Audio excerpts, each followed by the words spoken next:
Covid ಅಕ್ರಮ ತನಿಖಾ ವರದಿ ವಿಚಾರ ಸದ್ದು ಮಾಡ್ತಾ ಇರುವಂತಹ ಬೆನ್ನಲ್ಲೇ ಆ ವರದಿಯಲ್ಲಿ ಏನಿದೆಯೋ ಗೊತ್ತಿಲ್ಲ. ಮಂಡ್ಯದಲ್ಲಿ ಸಂಸದ ಬಿಎಸ್ ಬೊಮ್ಮಾಯಿಯ ಹೇಳಿಕೆ ಇದು. ಆ ವರದಿಯಲ್ಲಿ ಏನಿದೆಯೋ ಗೊತ್ತಿಲ್ಲ, ವರದಿ ಹೊರಗೆ ಬರಲಿ, ಉತ್ತರವನ್ನ ಕೊಡ್ತೇವೆ. ತನಿಖೆಯನ್ನ ಮಾಡಿ ತಪ್ಪಿತಸ್ಥರಿಗೆ ಶಿಕ್ಷೆಯಾಗಲಿ. ಮಂಡ್ಯದಲ್ಲಿ ಸಂಸದ ಬಿಎಸ್ ಬೊಮ್ಮಾಯಿ ಹೇಳಿಕೆಯನ್ನ ಕೊಟ್ಟಿದ್ದಾರೆ. ಬಸವರಾಜ ಬೊಮ್ಮಾಯಿ ಕೋವಿಡ್ ಅಕ್ರಮ ತನಿಖಾ ವಿಚಾರ ವರದಿ ಮುನ್ನೆಲೆಗೆ ಬಂದಿರುವಂತಹ ಬೆನ್ನಲ್ಲೇ ಬಿಎಸ್ ಬೊಮ್ಮಾಯಿ ಮಾತನಾಡಿದ್ದಾರೆ. ಈ ಸರ್ಕಾರ ಬಂದ ಮೇಲೆ ಒಂದು ಕಮಿಷನ್ ಮಾಡಿತ್ತು.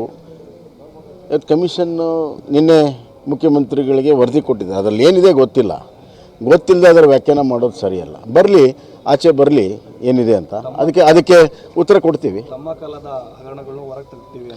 ನಾನು ಎಷ್ಟು ಸತಿ ಹೇಳೋದು, ಒಂದು 100 ಸತಿ ಹೇಳಿದ್ದೀನಿ. ದಯವಿಟ್ಟು ತೊಗೊಂಡು ಬನ್ನಿ, ತನಿಖೆ ಮಾಡಿ, ಯಾರು ತಪ್ಪಿಸ್ತಿದ್ದಾರೆ ಅವ್ರಿಗೆ ಶಿಕ್ಷೆ ಆಗಲಿ. ಯಾರಿಗೆ ರಾಜಕೀಯವಾಗಿ ಸುಮ್ಮನೆ ಒಂದು ರೀತಿಯಲ್ಲಿ ಆರೋಪ ಮಾಡಿ ಮಸಿ ಬೆಳೆಯುವಂಥ ಕೆಲಸ ಯಾರು ಮಾಡಿದ್ದಾರೆ ಅವ್ರಿಗೂ ಕೂಡ ಶಿಕ್ಷೆ ಆಗಲಿ. ಈ ಕೋವಿಡ್ ವಿಚಾರದಲ್ಲಿ ಈ ಸರ್ಕಾರ ಬಂದ ಮೇಲೆ ಒಂದು ಕಮಿಷನ್ ಮಾಡಿತ್ತು.